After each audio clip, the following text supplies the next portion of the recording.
আসসালামু আলাইকুম। Hello everyone, কেমন আছো সবাই?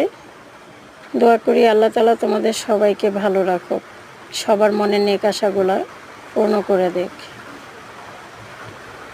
আলহামদুলিল্লাহ, আমিও ভালো আছি তোমাদের দোয়ায়।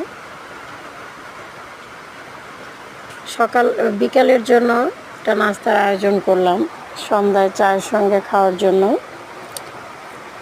আজকে দুপুরে আমি বিভিন্ন পদের ভর্তা বানাইছি, তার থেকে একটু আলু ভর্তা বেশি বানাইছি, কারণ আমার ইচ্ছে ছিল সন্ধ্যায় আমি একটা নাস্তা বানাবো আলু দিয়ে।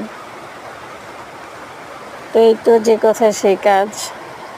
আলু ভর্তাটা আমি এক সাইডে রেখে দিয়ে 1 কাপ ময়দা নিচ্ছি, 1 কাপের সামথিং একটু বেশি হবে।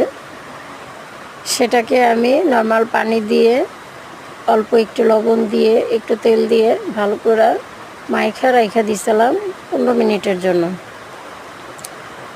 তারপরে এটাকে ভালো করে মইথা নিয়ে এখন একটা রুটি বানালাম। সেই রুটিটার উপরে আলু ভর্তাটা দিয়ে ভালো করে আরেকটা রুটি উপরে দিয়ে দিচ্ছি। দেওয়ার পরে এখন আমি 4-5টা স্কোয়ার শেপে কাইটা নিব একটা চাকু দিয়ে। এই যে দেখো যেভাবে কাটতেছি, সাইডগুলো কাটার পরে আমি এই যে এরকম করে ছোট ছোট করেই করে নিচ্ছি। এটা আমি 2 পদের একটা নাস্তা বানাবো। একটা এই যে কিউট কিউট সিঙ্গারা বানাইতেছি। এই দেখো, তোমরা দেখে বুঝে নাও ভাঁজটা।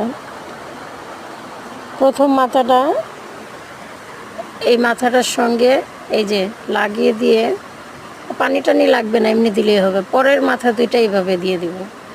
বিলিভ করো এত মজা হয়েছে এই সিঙ্গারাগুলা।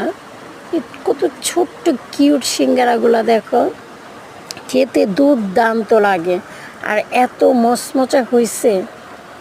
তোমরা একবার বাসা ট্রাই করো, করে দেখো। এটার সঙ্গে আমি আরেকটা শেপ দিছি,